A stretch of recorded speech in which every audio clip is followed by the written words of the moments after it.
Olá, eu sou a capitão-tenente médica Liene, sou neurologista e atualmente sirvo no Hospital Naval Marcílio Dias como assistente da clínica de neurologia. O assunto hoje é epilepsia, uma doença que carrega consigo medo, estigmas, mitos e preconceito. Quando se fala em epilepsia, nos vem à mente também a palavra convulsão. E quem já viu uma convulsão ou soube de alguém que já passou por isso, dificilmente se esquece. São aquelas coisas que presenciamos ou vivemos e que de certa forma nos marcam. Foi assim na Copa do Mundo de 1998, na França. O Brasil chegou na final, mas não trouxemos o título. Mas não foi só por isso que aquele campeonato marcou muitos brasileiros. Vamos relembrar aqui, com esse áudio da TV Globo, um acontecimento que nos deixou igualmente preocupados. Ronaldinho passou a noite na casa que alugou para a família e, como sempre, saiu cercado por todo aquele tumulto ao redor. Agora, sufoco mesmo, ele viveu poucas horas antes da final.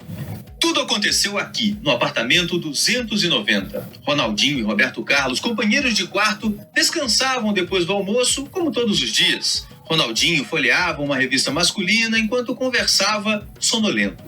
Estava até conversando com o Roberto Carlos. Ele virou para um lado, disse que ia dormir e de repente deu essa crise. Roberto Carlos chegou a pedir que ele parasse de fazer careta. Eu achei que ele estava brincando, né? Mas começava naquele instante a convulsão. Foram momentos de desespero. Ronaldinho se contorcia, babava muito. Edmundo chegou a gritar que ele estava morrendo. Leonardo chorava e César Sampaio rezava. E foi o próprio César Sampaio quem desenrolou a língua de Ronaldo. Durante 30 segundos eu fiquei meio... Quer dizer, eu não lembro do que aconteceu. Foi um susto tremendo. Quando recuperou os sentidos, mesmo ainda descontrolado, ele disse que queria jogar. Já joguei muitas decisões. E eu acho que essa era a que eu mais esperava na minha vida.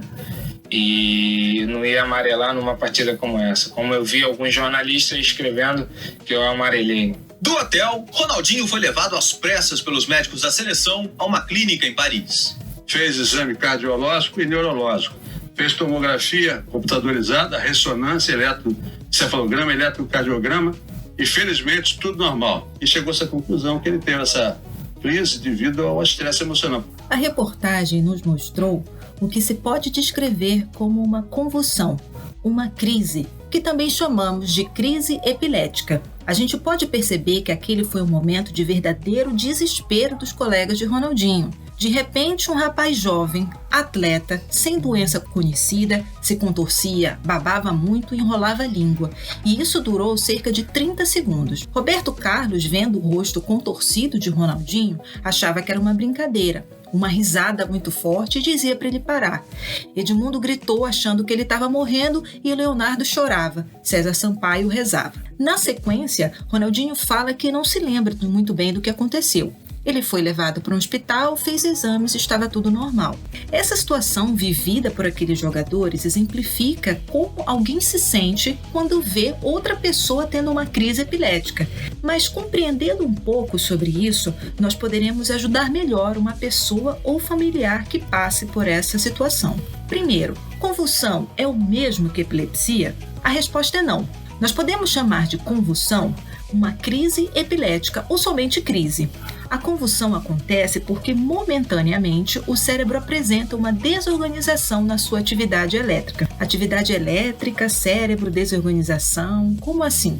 Bem, explicando melhor, o cérebro é formado por células especializadas, que chamamos de neurônios. Essas células se ligam umas às outras por meio de sinais eletroquímicos, de forma que quando queremos executar um comando motor, por exemplo, mexer a mão, um neurônio informa a outro neurônio a mensagem motora, mexa a mão, enviando neurotransmissores, que são substâncias químicas, que por sua vez geram sinais elétricos. Quando algum distúrbio acontece, esses sinais elétricos podem ficar assincrônicos ou hipersíncronos, de maneira a desorganizar essa comunicação entre os neurônios. Se essa desorganização afetar um local extenso do cérebro, podemos constatar uma crise generalizada, como a do Ronaldinho. em que a pessoa perde consciência, se contorce, baba, vira os olhos, pode ficar roxinho, perde o controle dos esfíncteres, portanto pode se urinar, enrolar e até morder a língua. Certo, isso que eu defini foi convulsão. E a epilepsia? Bem, a epilepsia é uma doença em que a pessoa tem predisposição a ter convulsões ou crises epiléticas, não estando sob situações clínicas que podem causar epilepsia, como a febre alta, alterações hidroeletrolíticas, infecções ou uso de drogas. Segundo as definições da Liga Internacional contra a Epilepsia, é considerado epilético o indivíduo que apresente 2 ou mais crises não provocadas ou reflexas com intervalo acima de 24 horas. Uma crise não provocada ou reflexa e a probabilidade da ocorrência de outras crises similar ao risco geral de recorrência, de pelo menos 60%, após 2 crises epiléticas não provocadas ocorrendo nos próximos 10 anos. O diagnóstico de uma síndrome epilética, síndrome de West, por exemplo, que são doenças que são diagnosticadas por neurologistas. Quando se investiga a possibilidade da pessoa ter epilepsia, o médico normalmente solicita um exame de imagem para verificar a existência de alguma lesão no cérebro que possa estar causando as crises, e também um eletroencefalograma, que é um exame realizado por meio da colocação de eletrodos na superfície da cabeça, que detectam a atividade elétrica cerebral. Isso significa que nem todo mundo que tem convulsão tem epilepsia? Exatamente. A convulsão pode ocorrer como consequência de febre alta na criança, por exemplo, infecções, alterações do metabolismo hidroeletrolítico, hiperglicemia, intoxicação por drogas e substâncias como álcool, perda de sono. Situações de alto estresse emocional também podem desencadear uma convulsão, e foi isso que os médicos atribuíram ao caso de Ronaldinho. Em todas essas situações, uma vez que cesse o fator que desencadeou a convulsão, a pessoa pode nunca mais apresentar outra convulsão e nem mesmo pode precisar tomar as medicações. O que podemos fazer para ajudar uma pessoa que tenha uma crise convulsiva? Apesar de ser uma situação que deixe todos muito nervosos, sempre tente manter a calma e lembre que na maioria das vezes o quadro vai durar alguns segundos. Você só precisa tomar cuidados para proteger a pessoa. Primeiro, se estiver na rua, leve a pessoa para um lugar seguro, longe da passagem de veículos, um lugar que a pessoa não corra risco de cair ou que objetos possam cair sobre ela. Afaste objetos em que a pessoa pode se debater, se machucar. Proteja a cabeça da pessoa. Se possível, coloque algo macio, como um travesseiro, embaixo da cabeça. Se houver sinais de vômitos, vire a cabeça da pessoa para a lateral, para que o conteúdo da boca não faça a pessoa se engasgar.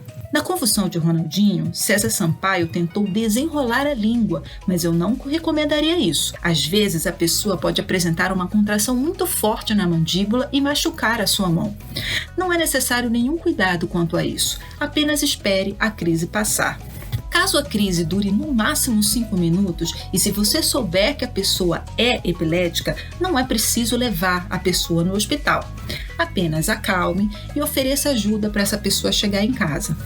Porém, se a crise for muito prolongada, se a pessoa não acordar depois da crise ou se a pessoa informar que nunca teve aquilo, é importante que a pessoa seja levada ao hospital para ter uma avaliação médica. A epilepsia tem cura? Olha, 70% das pessoas com epilepsia não apresentam crises se tomarem adequadamente as suas medicações. Há alguns casos, sim, que a pessoa pode ficar sem crises por muitos anos e conseguir retirar as medicações não tendo mais convulsões. É importante que qualquer que seja a situação, seja acompanhada por um médico que poderá avaliar a necessidade de iniciar, trocar ou interromper uma medicação.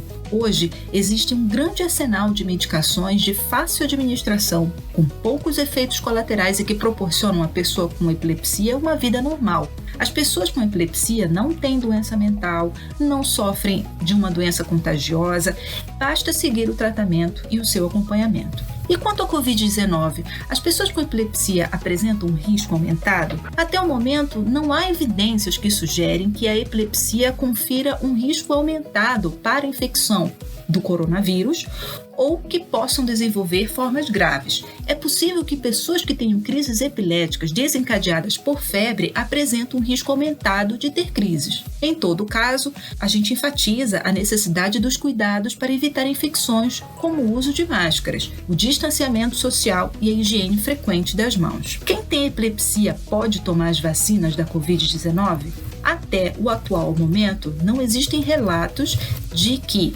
as vacinas exerçam efeitos adversos nas pessoas que têm epilepsia. Considera-se que os riscos da infecção pela Covid-19 sejam maiores do que os riscos de um possível efeito da vacina. De qualquer forma, como qualquer outra vacina, é importante informar que você tem epilepsia, que você sofre de alergia, se você usa medicações que alterem o sistema imunológico e caso você tenha tomado a vacina da Covid-19 e desenvolveu algum fator alérgico, não tome a segunda dose e informe essa situação. Eu espero ter contribuído para a sua informação, principalmente se você tiver epilepsia ou se cuidar de alguém com epilepsia. Eu espero que todos estejam bem e com muita saúde, mas se precisarem de nós estamos prontos para lhe receber da melhor forma possível. Obrigada. 26 de março, Dia Mundial de Conscientização sobre a Epilepsia. Acompanhe os nossos podcasts. Acesse www.saudenaval.mar.mil.br e confira o que o Saúde Naval preparou para você.